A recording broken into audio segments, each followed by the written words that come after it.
Also an ice, which is your name, your organization, what part of Louisiana or the country that you're zooming in from, and then also what you're looking forward to learning about today. So welcome in.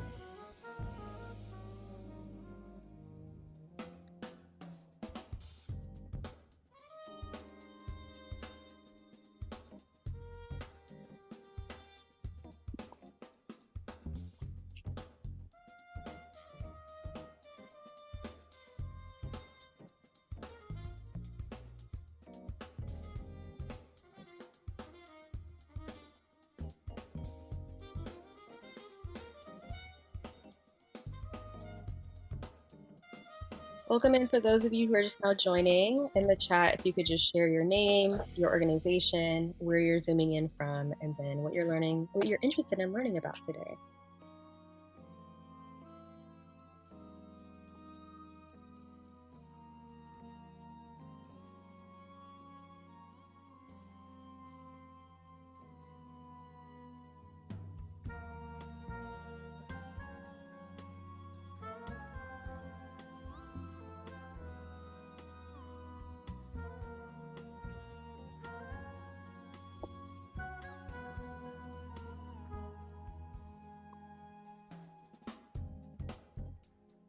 Great, thank you so much for all the intros in the chat, you all.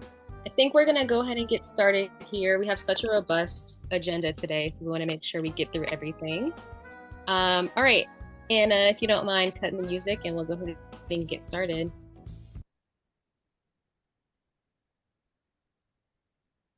Great.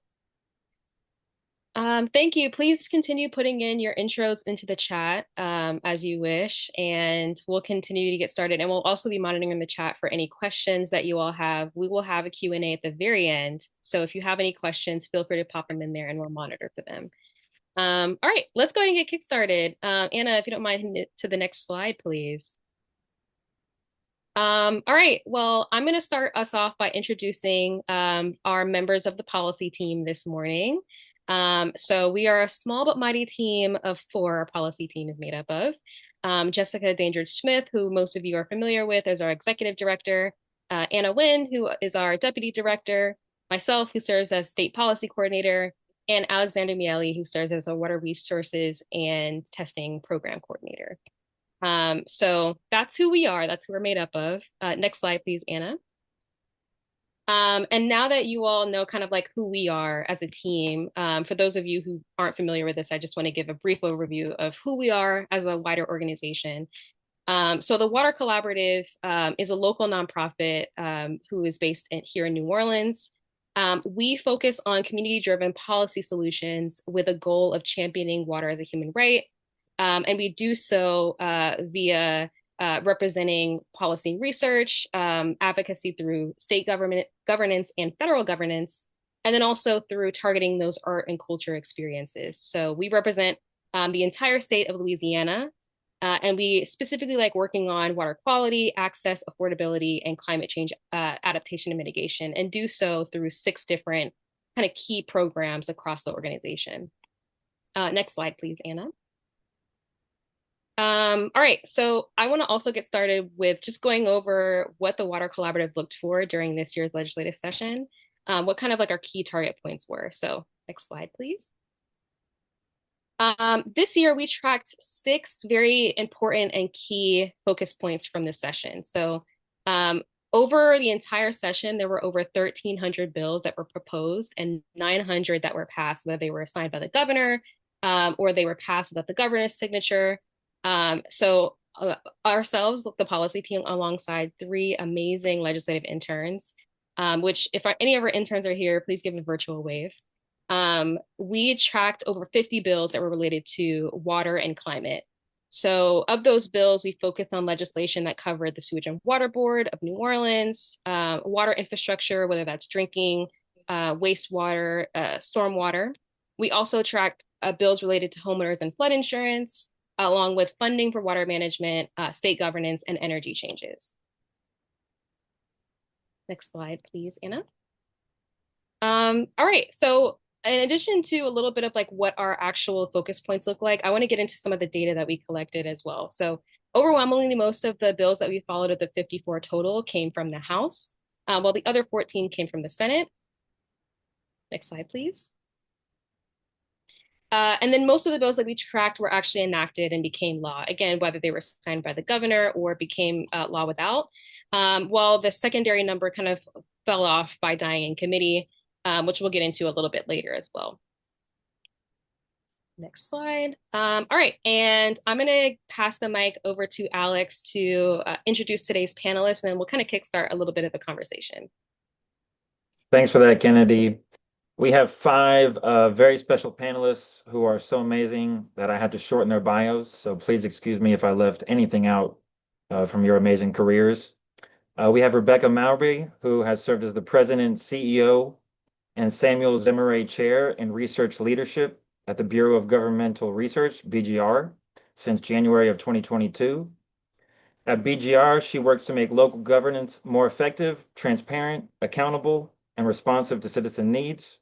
Rebecca is passionate about civic engagement, public discourse, and using sound data, smart analysis, and best practices to point the way forward with greater citizen engagement. Cyndi Roper is a senior policy advocate with the Natural Resources Defense Council's Safe Water Initiative, which works to ensure safe, sufficient, and affordable drinking water for all. She has worked at the intersection of water policy and advocacy for nearly 4 decades. Cyndi prioritizes ensuring community voices are at the center of efforts to solve the problems impacting their communities. Kristin Palmer is the executive director of the Preservation Resource Center and has dedicated her career to housing, preservation, and community revitalization in New Orleans. She played key roles in passing the city's master plan, comprehensive zoning ordinance, and complete streets legislation, while also leading efforts to reduce blight, regulate short-term rentals, and expand affordable housing. Dr. Angelle Bradford Rosenberg, or Gel, is the incoming executive director of Louisiana Progress. She is a formerly trained cardiovascular physiologist and medical scientist. She graduated in May 2024 from the Tulane School of Medicine and then joined the Louisiana Progress team in August of that year. Since then, she has focused on healthcare and science and transit advocacy. Jackson Voss is the Senior Government Affairs and Policy Advisor for the Alliance for Affordable Energy. His focus is on building and managing the Alliance's relationships with government agencies, appointed and elected officials, and staff at every level of government, and leads the organization's work at the Louisiana State Legislature.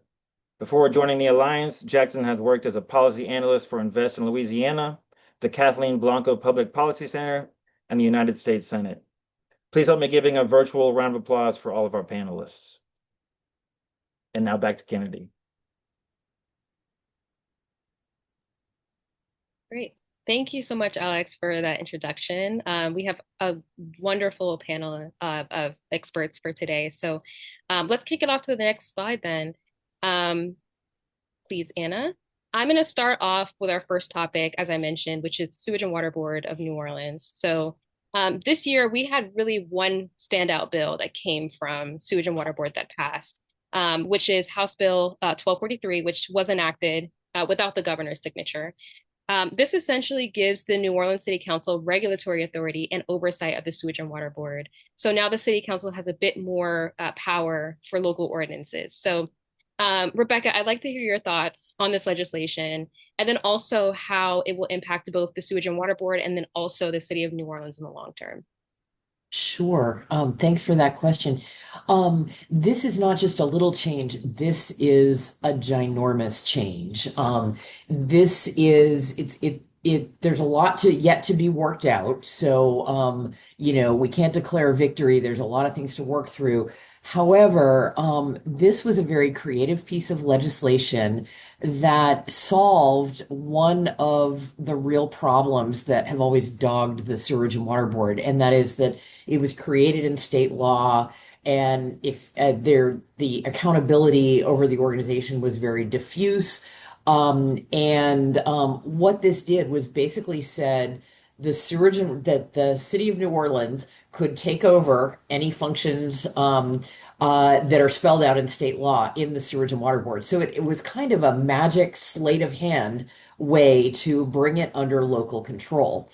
The council is now trying to assert that newly gained authority. And behind the scenes is this group called Pumps. It's the Public Utility Modernization Improvement Process. That it's kind of a citizen advisory group that is working behind the scenes to recommend to the council and the administration changes that need to be made and a future structure of the Sewage and Water Board, which looks like it probably in some yet undefined way will mean that it's brought into the city of New Orleans. And what that will do is it will create direct lines of accountability that the mayor and the council and the public works director, however they set it up, will be responsible for the performance of this entity. And we think that there is a lot to be excited about because, again, residents have always suffered from the fact that there may have been a lot of cooks in the kitchen, but nobody was really responsible for oversight and proper funding. And the city appears poised to take that on. And if you look at the details of things, there in the legislation that was passed on the ordinance that was passed on August 6th, it actually for the first time sets a standard that the Sewage and Water Board needs to provide safe and reliable water, sewer, and drainage services, and that the city must provide sufficient funding to do so. So we think that those new standards are going to be very important, and help bring about some change, accountability, and better performance for all of us. But between now and then, there's a ton of stuff that they have to work out. They've got to create the plan.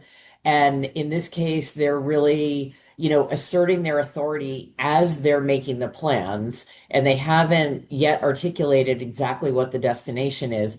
So, it won't be surprising if there are some delays along the way or they run into some roadblocks or whatever. And we can talk about this, I think, a little later, but there are also some funding considerations that I know are very important as well to the Water Collaborative. So Yeah, thank you so much for that overview. I think it's super helpful to kind of get an idea of like what's next to come, right? So we'll be monitoring what's coming up with the city council and with the sewage and water board as things go on. So thank you so much, Rebecca. I'm going to pass things off to Alexander, who will kick things off with an overview of some water infrastructure legislation from this year. Thanks, Kennedy. For legislation related to water infrastructure, we wanted to focus on two bills which are related to lead service line replacement. So we have SB 228, which is now Act 607, and this removed the constitutional barrier posed by Article 7, Section 14B of the Louisiana Constitution, which banned the use of public funds or credit for private benefit. Under this new act, Louisiana localities can now use public funds to replace lead and hazardous water lines on private property.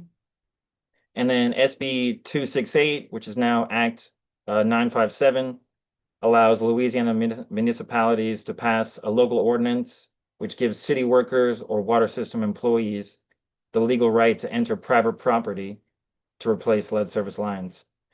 Before this bill, there was no clear legal framework for municipalities to access private property for this purpose. And this bill establishes specific notice requirements to protect property owners. Cyndi, if you could provide some background as to why these bills are important for Louisiana and how it will impact the state in the long term.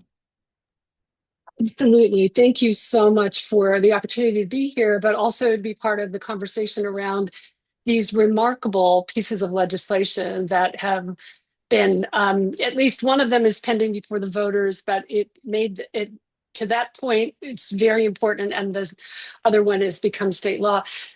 Really, I am in Michigan. I'll just be clear, but I had the great opportunity to be part of the study that the Water Collaborative released, the lead in drinking water study, and was able to join their gathering for the report release a couple of years ago. And when I was in Louisiana, the thing that concerned me the most was the prohibition of the use of public funds on for removing the portion of the line under private property. I always put it that way because this is what it takes to get safe drinking water all the way into the home, not to the property line, but all the way into the home. And the prohibition of those public dollars being used for that purpose is basically standing in the way of water utilities being able to get that safe drinking water all the way into the home.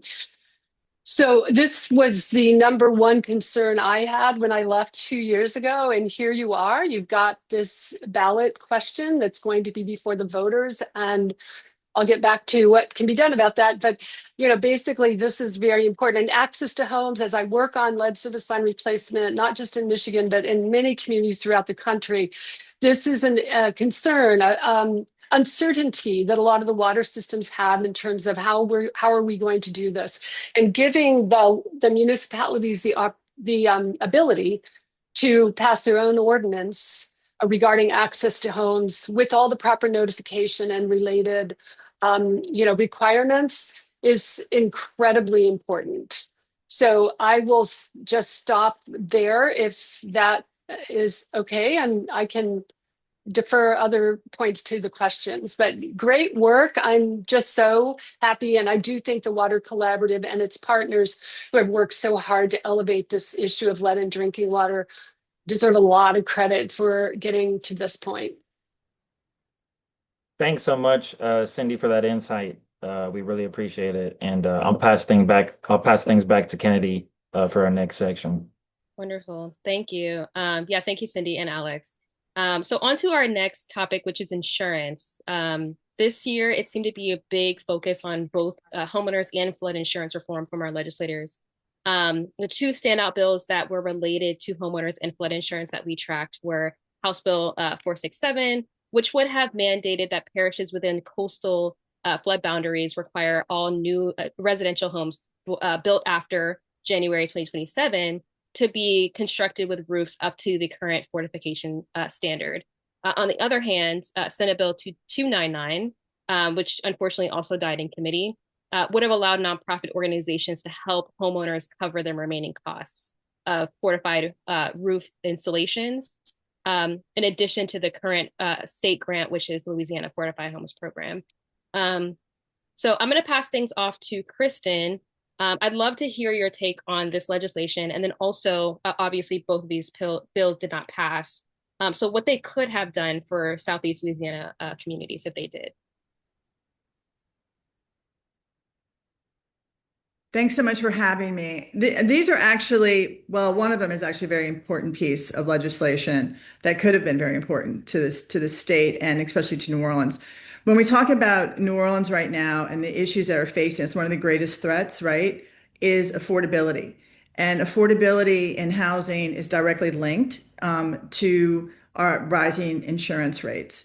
For those of you on this call, I'm not sure if you understand that the average Orleans parish homeowner insurance premium is over $4,000, about $4,500 a year. And that's just the average cost. So it's rapidly making New Orleans unaffordable. And we've seen the results of that, one of which is in the past 5 years, New Orleans has lost over 20,000 people have left the city, which this is really a crisis in New Orleans. Since Katrina, we've seen the steady rise of rebuilding. This has really set us back drastically. This also affects every other bill that y'all are discussing today that needs money to fix our water lines, our sewage, and our infrastructure, because we're not going to have the tax base to do so. So it really doesn't matter how great these bills are if the city does not have any funding to fix it, which we're not because our tax base keeps leaving. So in order to really make the city more affordable, and in fact, the entire region, we do need to bring down insurance costs. we've seen a rapid decrease in insurance providers over the past several years, which has led to obviously decreased competition, which it means increased increased homeowner insurance. So the state, which was really positive, modeled a program with fortified roofs after Alabama, which has been doing this for about, I want to say, 10 years. And they actually have a very proven track record of keeping their insurance low because of the fortification of the roofs.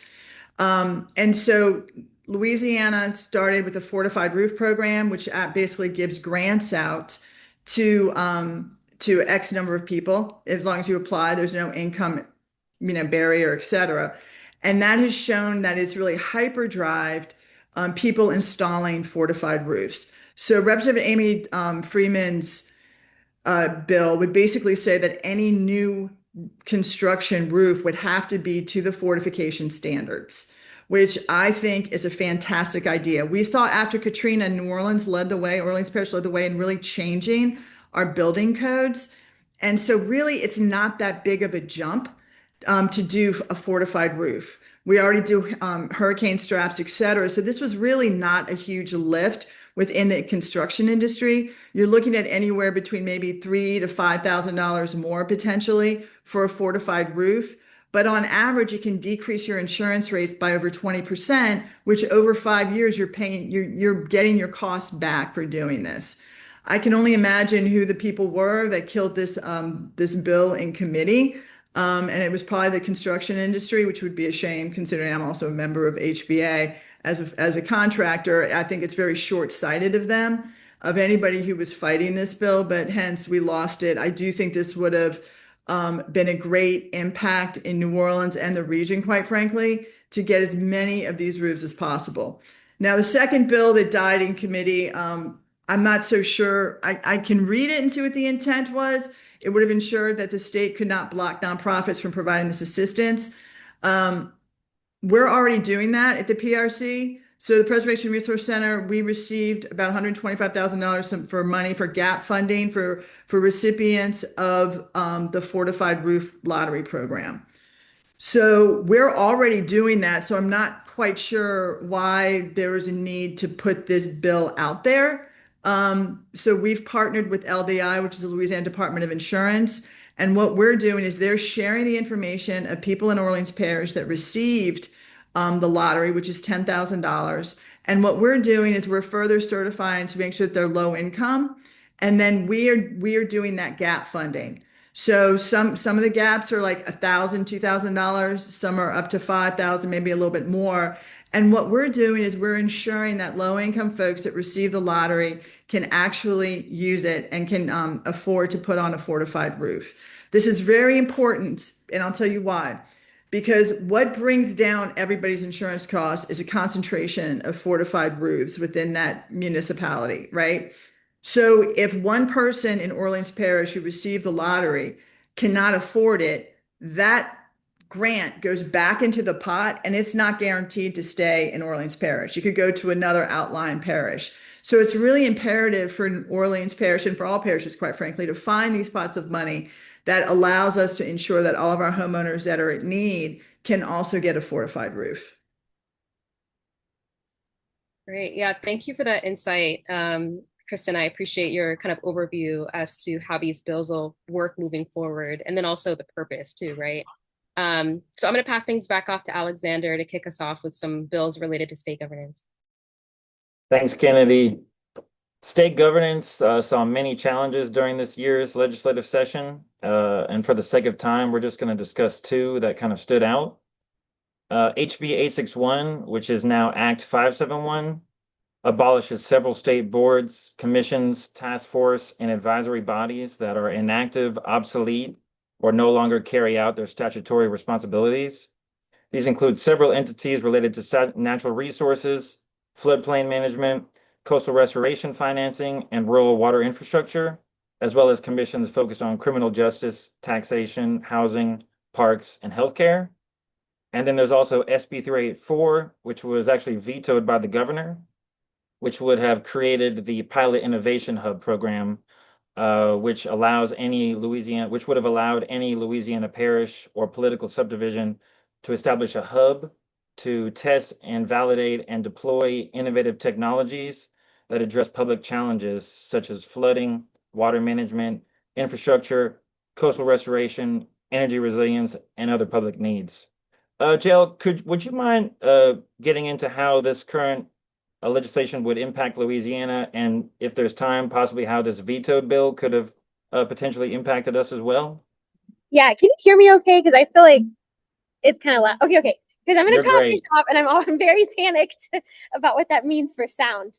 But for the first one, like I think for us it was really about picking our battles. And so like unfortunately, because it was inactive boards and it's like, okay, maybe next year we can bring back some of these boards or in the future. And it wasn't like we had the bandwidth to like fight to save them.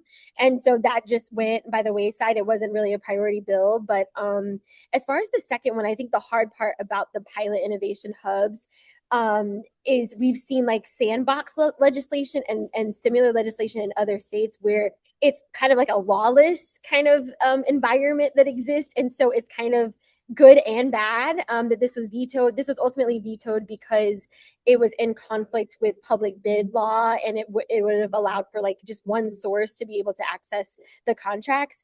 And so hopefully in the future, maybe this bill could be a little bit more narrow, just because our worry, naturally my paranoid worry would be that it would be exploited by like our adversaries for this kind of policy. And I was going to throw in there, I know another kind of like intersection of governance and water that I think would be useful to talk about real fast. Were HB 1209 and HB 1206. I hope it's okay that I take that liberty. But for those two bills, those bills were really like leaning on or like building off of like grassroots interest in regulating water in Louisiana. And from an agency perspective, it is kind of just like the Wild Wild West, where no one is doing that at the state level in a centralized fashion. And so the one good thing with HB 1209, 1206 is that those bills started the conversation around regulating water as it pertains to data centers, and then also regulating water as it pertains to water being sold across state lines. And so really trying to figure out, is it going to be it's not natural resource, Department of Conservation and Energy, or is it going to be DEQ? And then what about withdrawal versus usage? And so we're going to be working on trying to really get that bill in the proper posture for next session. So yeah, or those bills in proper posture for next session. Thanks so much for that, Jill, and for also highlighting too that this webinar does not cover every bill that could be important to people. So please, if you hear something during this session and you get interested, please do some more research and learn more about all the different bills that were passed in 2026. I'll pass things back off to Kennedy. Yeah, thank you. Thank you, Joe, for mentioning those two. And importantly enough, I agree with what Alexander mentioned. We have plenty of bills that were mentioned by Angelle and also in this presentation that will be addressed in our report, which will be viewed today. So yeah, just be sure to keep up with that. If you're interested in any of the legislation that we're mentioning today, we'll most likely touch upon it in our full report. So let's go ahead and move on to the next topic, which is energy, and which also proved to be a very, very busy category for this year's session. There were a lot of focus points on carbon capture, namely both with House Bill 5 and 7, which were both actually deferred involuntarily within their committees. So House Bill 5 would have authorized parishes and voters to determine whether they wanted carbon dioxide sequestration and carbon dioxide pipelines, whether they could be permitted within their parish. And House Bill 7, very similarly, would have prohibited expropriation by private entities related to carbon dioxide transportation and sequestration.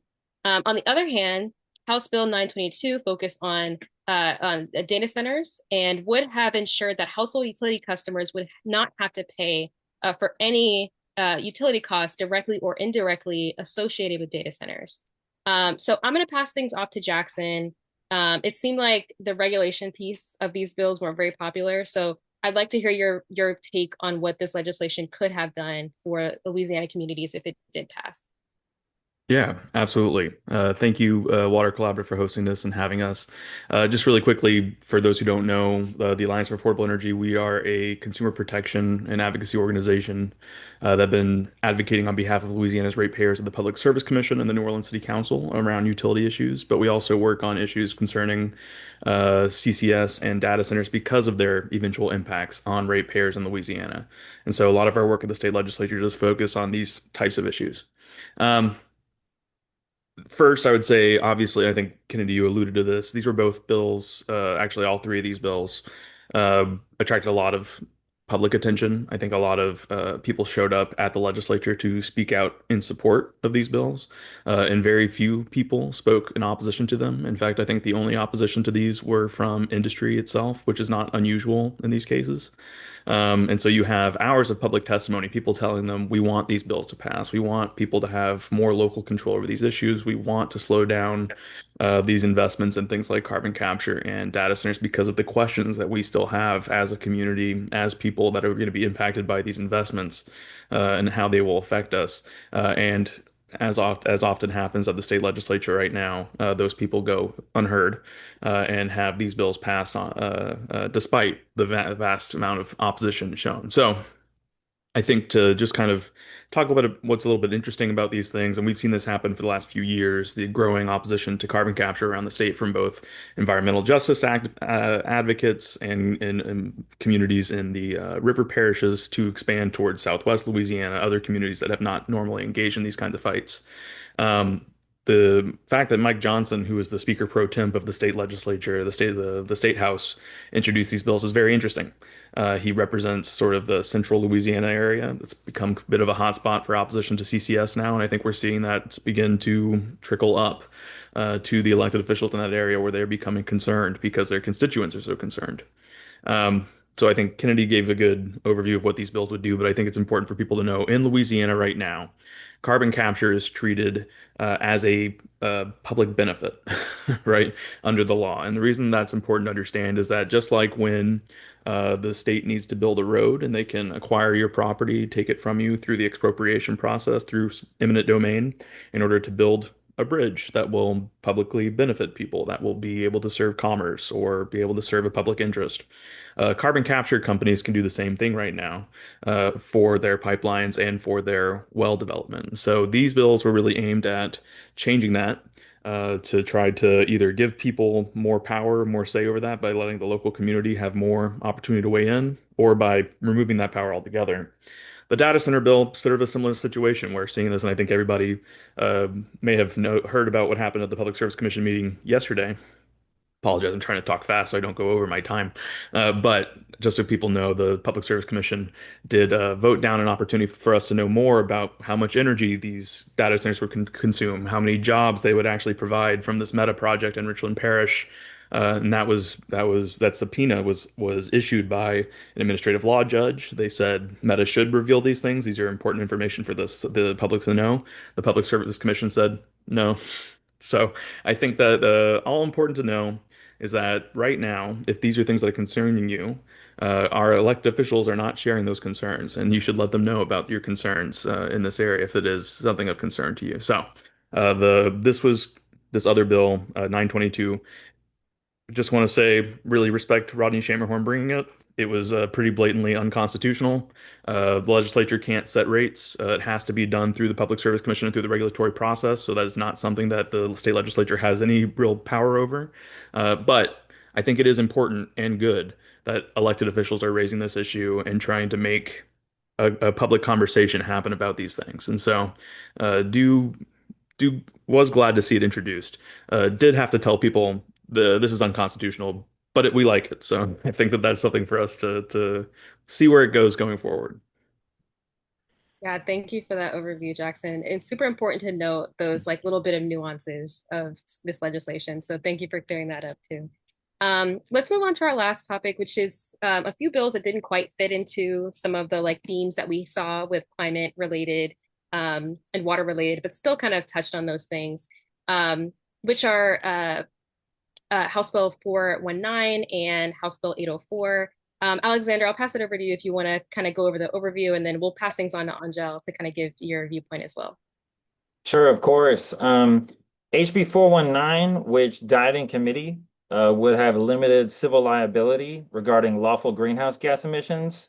And although this specific bill did not advance, many of its core concepts were incorporated into Act 8483, which ultimately became a law.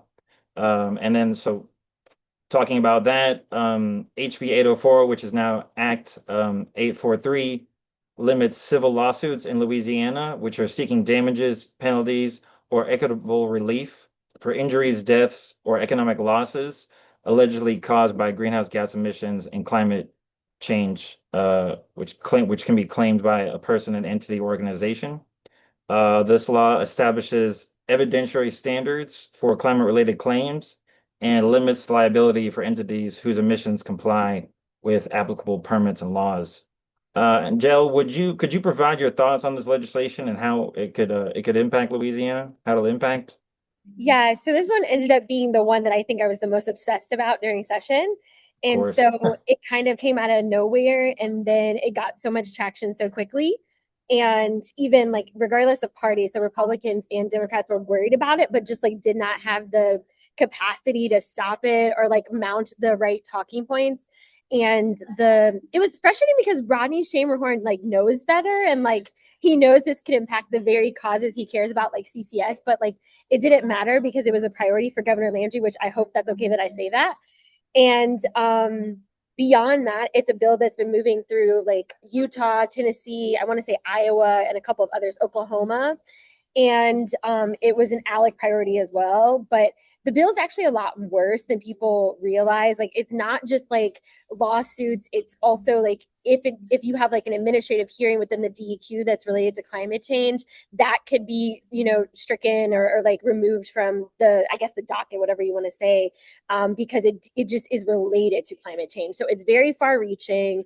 It impacts the coastal lawsuits as well, but like not the ones in the past. So if we wanted future ones and we were to say those related to climate change, that would be an issue as well. So the only thing we were able to get amended in partnership with like other folks and lawyers that actually brought the coastal lawsuits were the components about grandfathering in their current lawsuits. But it's a free for all for anything in the future. So we are weighing options for challenging it with partners, and so we'll definitely be updating on that, what that would look like. And then also trying to just warn other states of like what's a better way to talk about this bill ahead of time with legislators and to better enumerate all the different things that are impacted because it's just so in the weeds that it's hard to like talk about the nuances. Like you literally need to say like, hey, it's impacting everything that you can imagine if it's even remotely related to climate change as a claim. I don't know, Jax, if you want to add anything, but like he was listening to me like lose my mind over it. So I feel like he would be able to add something if I missed anything.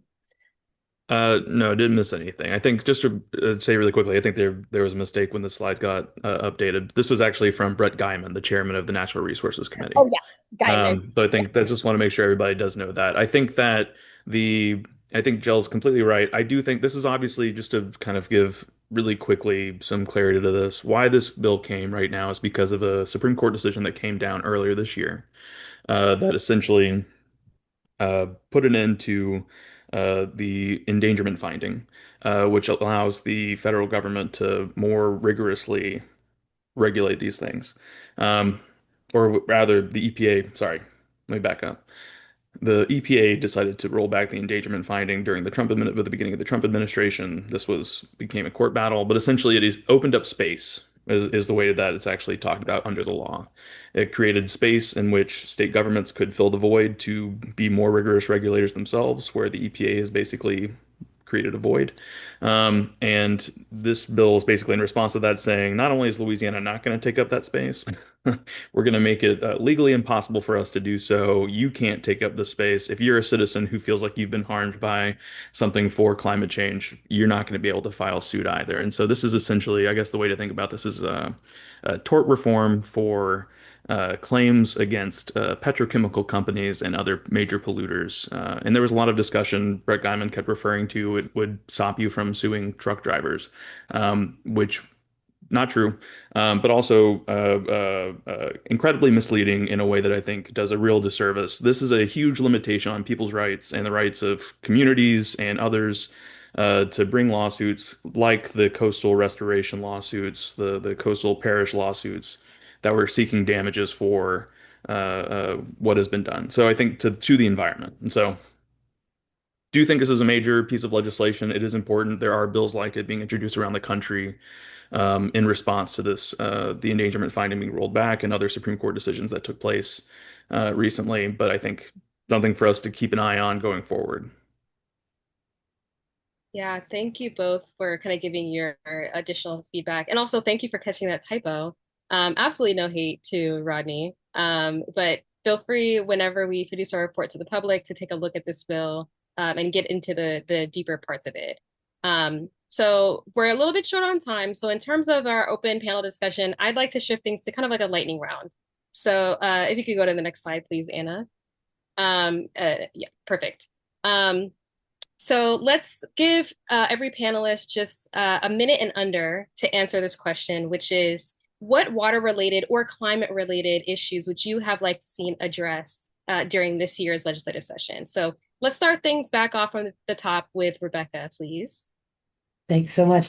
I would have liked to have seen legislation that would have reaffirmed and strengthened the independent governance of our local levee boards. I am concerned that we are forgetting the lessons of Hurricane Katrina with the concepts of that our flood protection should be professionally managed without politics and with a sole focus on flood control. And a related issue is restoring the ability for our levee boards to pick their own chairs, and having a professionally oriented nominations process to choose the very important people who sit on those boards. So that's what I think was missing. Great. Yeah, thank you, Cyndi. I'll just take an easy one. Water affordability. A lot of times there is an argument that we can't get the lead pipes out, or we can't get the PFAS out, or we can't get whatever contaminant is out there out of the water. And many times the argument is because of the affordability issue. So pushing for policies, statewide policies that would actually make water bills affordable for low income residents. Many residents can and probably should be paying more because water is often the best deal around when it comes to something that's so vital for life. But low-income residents are stressed. It isn't the lead service lines that are causing it. It is all of the things, and the lead service lines are going to be gone. And they're still going to have to deal with all of the other water infrastructure issues. So that's one topic that I'll flag. Great. Yeah, thank you, Cyndi. Kristin. I'm just going to go back to my original comments. I really think that there are a lot of bills that we're looking at here that are putting that are unfunded mandates. And so I don't understand how any of these are going to get done, from sewage and water board to the pipes that the public can change that are lead from the private right of way to the public. None of it's going to happen if we keep losing population. There's nobody here that's going to fund it. I don't know how we're going to fund any of this. And if we don't start talking about the reality of our city and our region and our state, we just don't have the money. And all the sales tax dollars that New Orleans gets and the tourist dollars that we get are going up to Baton Rouge. The city of New Orleans, our municipality, is third in line for those sales tax dollars that are being generated by the tourism industry. So, I wholly support a lot of these bills, but I just don't think it's going to happen. You can have the greatest legislation that you want, but if you really don't have, and you're not addressing the affordability issues of putting these things into play, and also the fact that we're losing population in New Orleans, there's going to be nobody left here to pay for anything. Yeah, thank you for sharing, Kristin. Angelle, I'll pass things off to you. Yeah, water reporting for sure. Water reporting and regulation by data center usage or withdrawal. That's one big thing. And then also just hearings would have been really important for data centers, just because data centers are obviously a huge topic right now, but the resistance from agencies was just like, oh, we don't have the money, or it would be redundant to keep having hearings, but the public just often doesn't have the opportunity to weigh in other than a DEQ air permit, which is usually a rubber stamp. So any of that would have been amazing. Great. Last but not least, Jackson, if you wouldn't mind sharing. Sure. So I think really this would be almost two things. One, under Louisiana law right now, and under Louisiana kind of legal infrastructure, the assumption is always that we have too much water and we need to figure out what to do with it, right? That's kind of like the underlying assumption. That's beginning to change. We're beginning to see parts of Louisiana experience drought for the first time. And there, obviously, I think Jill just mentioned major industrial use between data centers, CCS, other big industrial companies, steel plants, any other manufacturers that use a lot of water. There's going to be more competition for water resources. And so I think there has to be a willingness to really commit to the legislature and the whole of state government, local governments, everybody involved, and actually I'd say regionally as well, because these aquifers, these water resources are shared across state lines. There has to be some real focus on how do we address everybody's water needs and ensure everybody gets what they need. The second thing I want to mention really quickly is something that we're seeing. This is really related to Kristin's point, is that one of the solutions that communities are going towards for their mounting municipal water system crisis that the state of Louisiana is experiencing as a whole is privatization. And we're beginning to see some of this at the Public Service Commission, because whenever you privatize a water utility, it suddenly becomes subject to PSC rate making. Uh, this is not actually about the PSC issue, but this is about the privatization issue, which is that this is a way of of elected officials avoiding the hard task of asking you to pay a little bit more by giving it over to a company and telling that company, okay, you solve that problem, and then the company says, we're going to charge you a lot more, and we're not going to improve your system. We're going to take as much money out of this community as we possibly can, and we're going to use it to pay our CEO and make these capital investments, and we're not going to actually improve your services because we don't really have any incentive to do so. We're a private equity company that buys up distressed water systems and uses that as a cash cow. So I think that this is a mounting crisis. Anybody who's using Magnolia water in the state of Louisiana right now, I think, is feeling this in a really profound way. And so that is something that is coming down the tracks. We're beginning to see at the Public Service Commission now. And so I do want people to be very aware. The privatization stuff is not a solution to these problems, because it is a way of elected officials basically saying this is not going to be our responsibility anymore. We're passing it off to this private equity company. That's not going to do us any good. Great. Yeah, thank you for sharing, Jackson. On to our next question, which I'll go backwards this time. If you could recommend in 5 words one major policy change for next year's session, what would it be? So let's start off with Jackson and we'll work our way back. 5 words. That's a little I know it's unfair. tough. Well, we're short on time. I got to do what I got to do. No, it's okay. It's a fiscal session. So this is really about tax and budget stuff. Uh, we need a good budget. I guess is my 5 words. And by good, I mean one that actually invests in people, not one that's like taking public money, giving it to private corporations, and taking money out of communities and putting it in private hands. I think we need to really invest in the state, invest in the people of the state, not in lining people's pockets on the way out. Yeah, absolutely. Thank you, Jackson. Angelle? Is legislative redistricting allowed during fiscal year? I don't know, but Yeah. okay, yeah, I would redo the state maps, whatever number of words that is. I would No, redo no, the no, state no, no, maps no, with no, no, good no, no, people, not this with good legislature. No, no, people, no. with good people. Okay, all You right, said if fair. I could have any recommendation. You didn't say that it had to be like real. But that's what I want. Like what I That's a really good want is new maps so we can get all the good stuff. Good loophole, Angelle. Great. Thank you, Kristin. I'll pass things off to you. I mean, I'm just going to be consistent. I think we have to totally redo our entire tax structure, because I think we are giving so much money away, and I think so much money is being taken out of Orleans Parish that it's an inequitable system. And I think it's all about the revenue. Great. Thank you. Cyndi? The clean water and drinking water revolving funds are awarded to each state based on the need in that state. Yet, those dollars are not then proportionally allocated to the communities that need those dollars the most. So, parallel effort at the state level, The state gets that money based on New Orleans and you name wherever else, but that's not where the money is like distributed in a way that is really equitable for the communities that need it the most. Yeah, good point, Cyndi. Thank you. Lastly, Rebecca. I'll also be consistent with what I said before, reduce political influence on the levee boards and restore the sole focus on flood protection. It's an existential threat to all of us.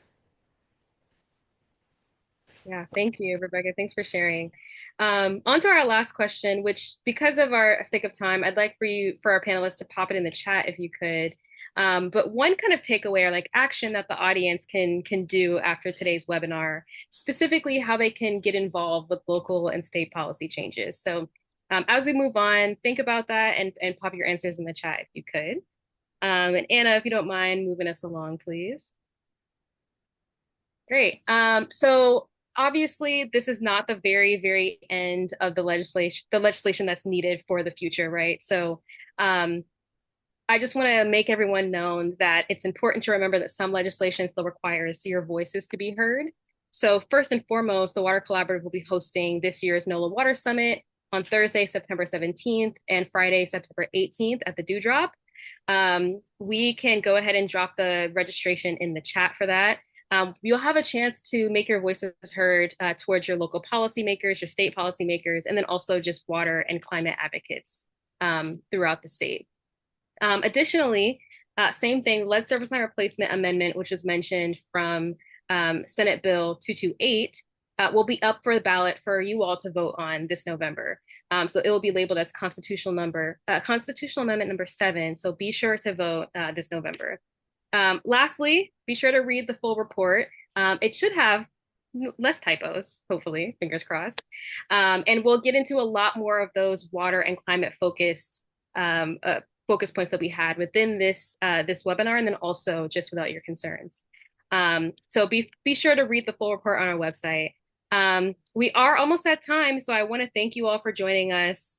If you all have any other questions, and if you don't mind going on the next slide, you can see the panelists' emails in the chat, and then also our TWC emails here up on the slide. So if you have any questions or last minute thoughts, feel free to contact us, reach out to us, and especially if you have any lingering thoughts or questions. So thank you all again for joining us. Thank you for taking your afternoon or morning, depending on where you're at. And please be sure to stay in touch and read up on our report for any other last minute thoughts. And please excuse us for not having time for a Q&A. We just had such an information-rich session. If you do have questions, please contact people about them. Thanks, everyone. Thanks, y'all. Thanks, everybody.